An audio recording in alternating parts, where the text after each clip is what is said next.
Hello, welcome to Saurabh Sir classes, and we are resolving a paper, set paper 1, and this is very important paper for your upcoming examination. जो अभी आपका exam आ रहा है 18 जून, उसमें ये paper बहुत ही ज़्यादा इम्पॉर्टेंट है. मैं ऑलरेडी इसकी वीडियो स्टार्ट कर चुकी हूँ.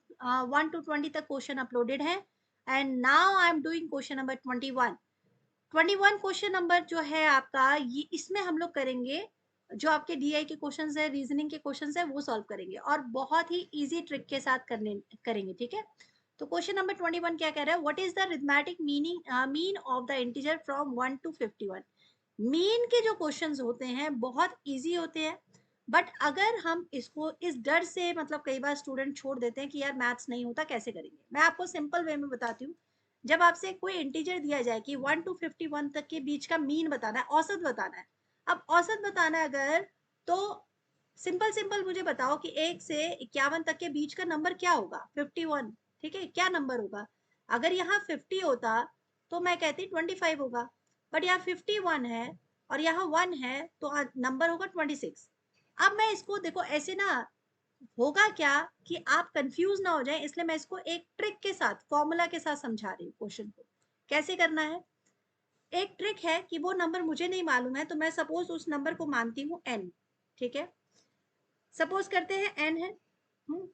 n मतलब अभी आपके पास नंबर है वो वाला, लेकिन मैं यहाँ पे कह रही हूँ कि चलो बाई चांस वो नंबर ना हो तो कैसे सॉल्व करेंगे. एक फॉर्मूला है n+1/2. ये n वो नंबर है जिसका औसत हमें बताना है. ठीक है, यहाँ पर हमें किसका मीन बताना है? 51 का मीन बताना है. तो यानी कि हम ये कहेंगे कि 51 ब्रैकेट में 51 + 1, ठीक है, एंड बाई 2. अब हमें इसे सॉल्व करना है. इसको सॉल्व करेंगे कैसे? एक तरफ आ जाएगा 51, दूसरी तरफ आ जाएगा 52 और बाय आ जाएगा 2. जब आप इसे सॉल्व करेंगे तो आपके पास नंबर आएगा. ठीक है, कितना आता है? अब ये आया आपके पास, मीन निकालना है. तो मीन निकालोगे तो आप इसे डिवाइड करोगे सम और काउंट से, यानी 51 से, तो आपका आंसर निकल आएगा 26. समझ में आया बात? इजी है. ठीक है, क्योंकि मीन का फॉर्मूला क्या होता है? मीन का फॉर्मूला होता है सम, जितना आपका टोटल आया है, बाय काउंट, जिसमें से आपको काउंट करना है, जिसमें से आपको निकालना है. क्लियर? तो आपका आंसर क्या आ गया? 26 आपका आंसर आ गया. चलिए, नेक्स्ट क्वेश्चन है, among the 3 numbers x, y and z, which number are divisible by 18? अब अगर हमारे पास कोई ट्रिक ना हो तो हम ये सम, क्या इतने बड़े डिजिट को हम लोग किस तरह से, हर एक को क्या 18 से डिवाइड करेंगे? नहीं. तो इसकी भी एक ट्रिक है. इसको कैसे सॉल्व किया जा सकता है? अब ये सम में इतने बड़े बड़े डिजिट है, तो क्या हमको सभी को डिवाइड करके देखना है? नहीं, हमें इसका सिंपल मेथड करना है. जैसे ये x है, y है और z है, इन सब के नंबरिंग देख लेते हैं. पहला जो डिजिट है उसमें जो लास्ट वाला डिजिट है, ये इवन है या ऑड है? ठीक है, ये ऑड है. तो इसका मतलब ये है कि ये तो 2 से डिविजिबल नहीं हो पाएगा. हमें यहाँ नीचे देखना है कि भाई इसमें से कौन सा नंबर 18 से डिविजिबल है.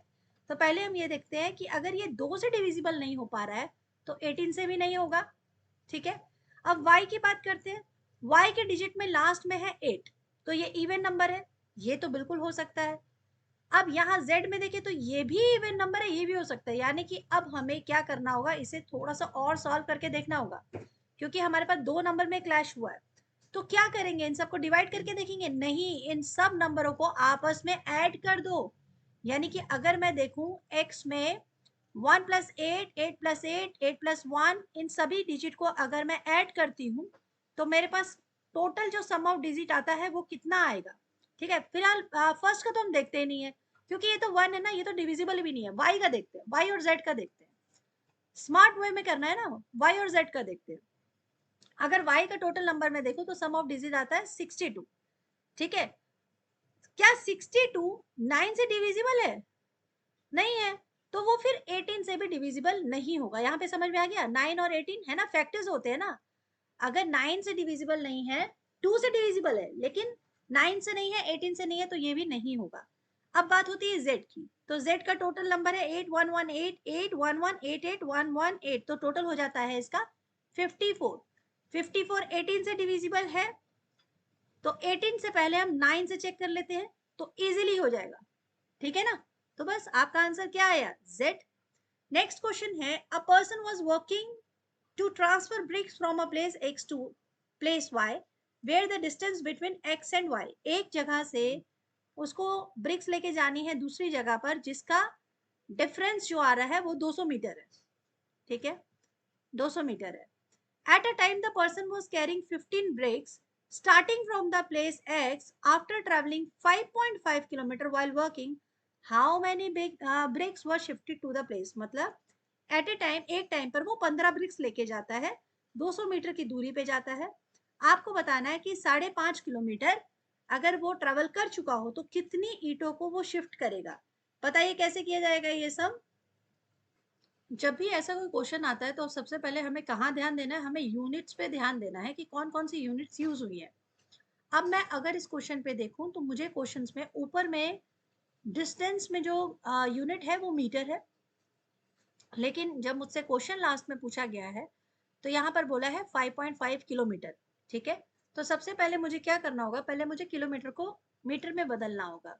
तो 5.5 किलोमीटर जो है अगर मैं उसे शिफ्ट करूं मीटर्स में तो वो 5500 मीटर हो जाता है, ठीक है। अब अगर मैं बाकी का ट्रिप कैलकुलेट करूं, यानी 2 ट्रिप में अगर मान लो भाई 200 मीटर है, ठीक है ना, 200 मीटर एक ट्रिप में लगाता है तो 2 मीटर में कितना लगा लेगा, 2 ट्रिप में कितना हो जाएगा, 400 मीटर हो जाएगा, ठीक है।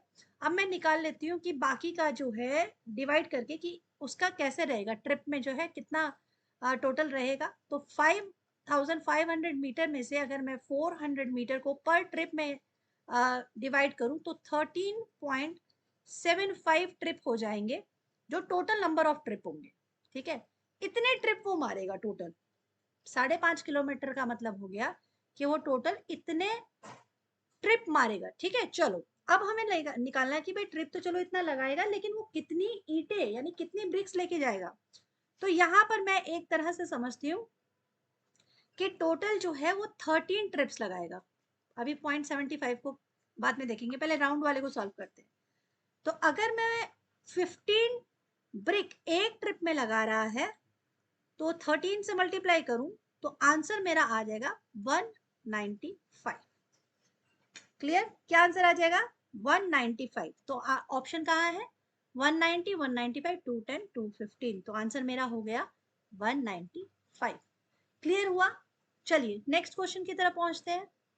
नेक्स्ट क्वेश्चन है, there are 64 deer in a forest in the present year if x or n denotes the number of deer in the forest in year n and that xn is equal 3 by 2x n minus 1 for n is equal 1 to 3, how many deer are there in fifth year in the forest।